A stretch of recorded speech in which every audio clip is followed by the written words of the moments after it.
Students, today we are going to perform the experiment in which we have to determine the wavelength of given helium neon gas laser using diffraction grating. So in this particular experiment, helium neon gas laser, you can see this is helium neon gas laser apparatus and this is the laser beam coming out of it, and this laser is used simply as source to study diffraction of monochromatic light, and that diffraction of light will be caused by this diffraction grating.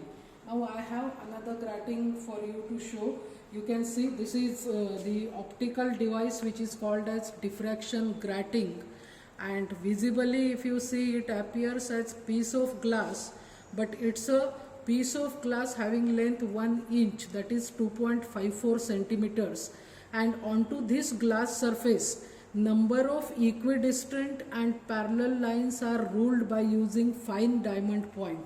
Okay, these lines, they act as opaque portions to light, whereas space between any two consecutive parallel lines, that acts as transparent portion to light. So overall in 1 inch length we have 15,000 lines ruled by fine diamond point. So 2.54 centimeter by 15,000, this is the grating element of this grating. This is the width of one opaque and consecutive transparent portion. When light is incident onto this grating surface, then grating element is comparable with wavelength of light. As a result, it causes the diffraction of light. And here in our experiment you can see the diffraction pattern of laser beam, wherein due to diffraction we get the pattern consisting of central maxima. This is the spot which is having maximum intensity and it lies at the center of diffraction pattern. Then on both sides of central maxima you have first order maxima, then you have second order maxima. We can have third, fourth up to nth order, but as the resolving power of grating is limited, it is able to resolve 2 orders only. So this is the description or the theoretical background of the experiment which we will be performing. Now going to actual experimental arrangement. Here on the chart you can see, this way it can be shown. So this is the schematic representation of the experimental arrangement which is used to determine the wavelength of laser beam. You can see laser apparatus is there, then the beam of laser is incident normally on this grating surface, beyond which it gets diffracted, and this is your screen onto which the diffraction pattern will be observed. At n is equal to 0, when the light rays are traveling straight, angle of diffraction is 0, so that is n is equal to 0 is 0 order maxima or central maxima of the pattern. Then on both sides you can see you have n is equal to 1, that is indicating first order maxima at an angle of diffraction theta 1, then second order maxima on both sides at an angle of diffraction theta 2. So in this particular experiment we have to find out the angle of diffraction, and then using the formula lambda is equal to 2.54 sin theta by small n into capital N, we have to calculate this wavelength of helium neon gas laser. Pause. As shown in the schematic representation of the diagram, here this is the experimental setup which is kind of manual experimental setup. You can see this is source of helium and neon gas laser. This laser is consisting of mixture of helium and neon gases in proportion of 10:1, and this laser source, for example, you can see the laser beam. If this laser source, for example, is consisting of say 1000 photons, then all those 100 photons, they will have same frequency or wavelength, they will have same phase, and they will be propagating in the same direction. As a result, this laser beam is highly coherent. This provides high intensity, high directionality to this laser beam, and all applications of laser are possible because of these characteristics only. But in our experiment, this is not any application of laser. We are using laser source simply as a monochromatic source and this is the experiment to study diffraction of monochromatic light. Okay, now you can see the laser beam is incident normally on the grating which is mounted on a stand, and beyond this grating this beam it gets diffracted, and this is the diffraction pattern seen on the screen. Come close and focus. This diffraction pattern is consisting of central maximum, central bright spot. Angle of diffraction for these rays is 0. Then first order maxima on both sides of central maxima. Angle of diffraction we refer that as theta 1, and second order maxima angle of diffraction theta 2. So this is the experimental arrangement. Now procedure, here only you can stay.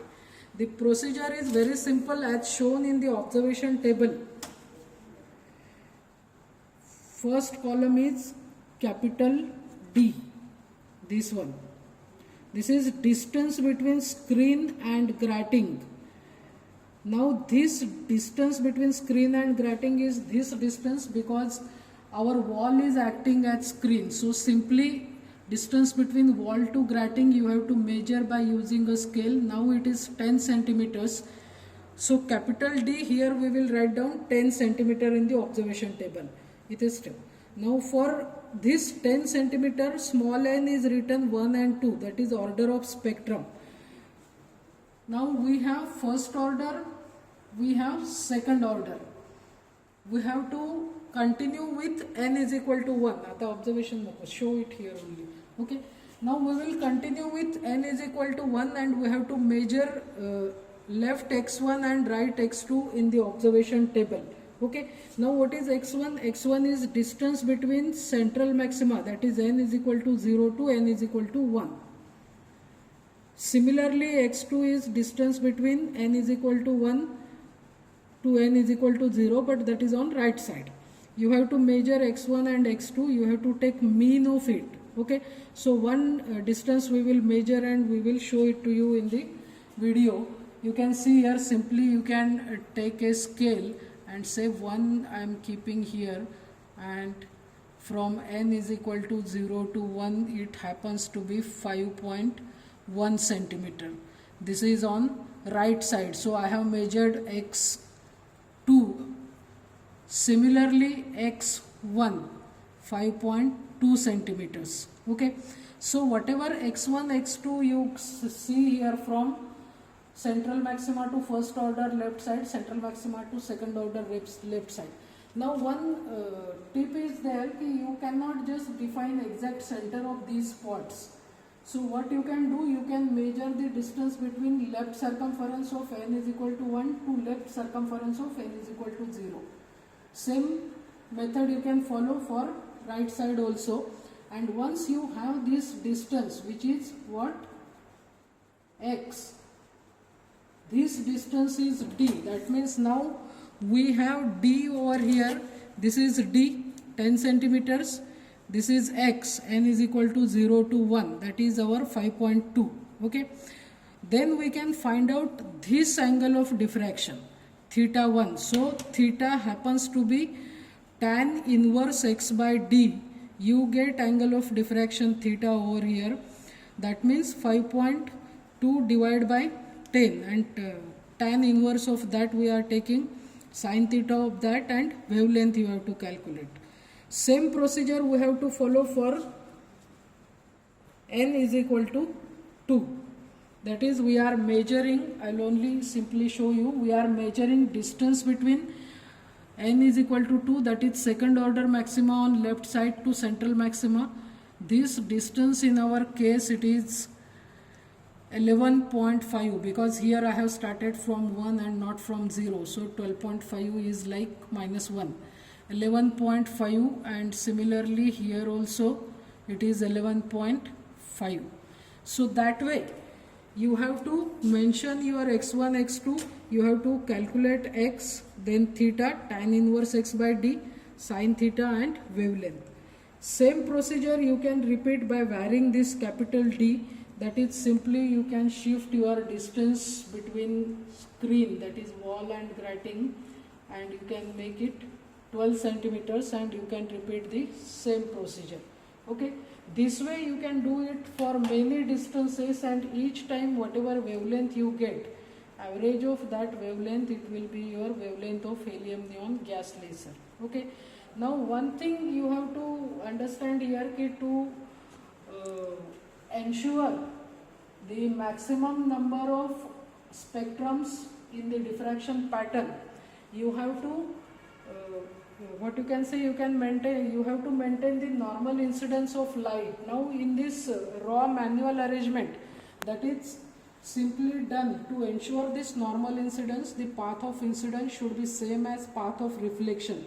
So here you can see on the laser apparatus, the reflected spot, this one, it is almost entering into the cavity from where your laser beam is emerging out. So that way I have ensured the normal incidence of light over here, and this way you can perform this experiment. So if you go for 5 different values of D, that is distance between screen and grating, that is distance between wall and grating in our case, you are going to get 10 angles of diffraction, and 10 times you can calculate wavelength of light, and average of these 10 values, that comes out to be the mean lambda, that is wavelength of given helium neon gas laser.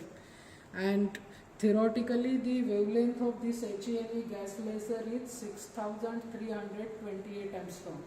You can get slightly fluctuated value, but this is the way you have to perform this experiment. Hopefully this is okay to you. Stop.